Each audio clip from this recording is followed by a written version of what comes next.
আপনাকে কেন এত ভালোবাসি হে আল্লাহর রাসূল সাল্লাল্লাহু আলাইহি ওয়াসাল্লাম। যে মানুষটাকে কখনো দেখিনি, যার কণ্ঠস্বর কখনো শুনিনি, যার পবিত্র সান্নিধ্য উপস্থিত হওয়ার সৌভাগ্য হয়নি, সেই মানুষটার এবং আমাদের মাঝে 1450 বছরের বেশি ব্যবধান। সেই মানুষটা কেমন করে আমাদের এত আপন হয়ে গেল?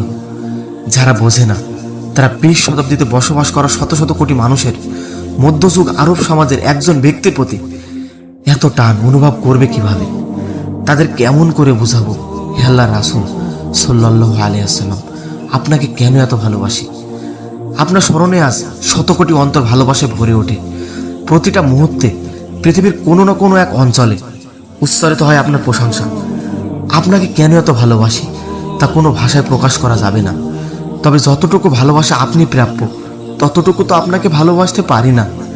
কথায় আপনাকে যতটুকু ভালোবাসি, কাজে তো তেমন করে বাসতে পারি না। আপনার সুন্নতের অনুসরণ করি ঠিকই, কিন্তু ভিন্ন মতের অনুকারীদের সাথে ঝগড়া না করে থাকতে পারি না। ইবাদত নিয়মিত করতে পারলেও আপনার মতন ইবাদতে আন্তরিকতা আনতে পারি না।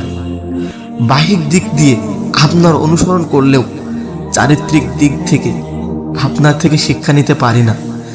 হে আল্লাহর রাসূল সাল্লাল্লাহু আলাইহি ওয়াসাল্লাম, আমরা তো আপনার উম্মত হওয়ার যোগ্যই নই, তবে আপনার রব তো ক্ষমাশীল। আপনি আমাদের যতটুকু ভালোবাসেন, আপনার রবকে তো তার চেয়েও বেশি ভালোবাসেন। আপনি আমাদের ভুল ত্রুটি সম্পর্কে যতটুকু অবগত, তিনি তার চেয়েও বেশি অবগত। আপনার রবের দিকে তাকিয়ে অন্তর থেকে যতটুকু ভালোবাসা আপনার জন্য, সে ভালোবাসার দিক তাকিয়ে আজ বুকে আশা ভেদে রইল।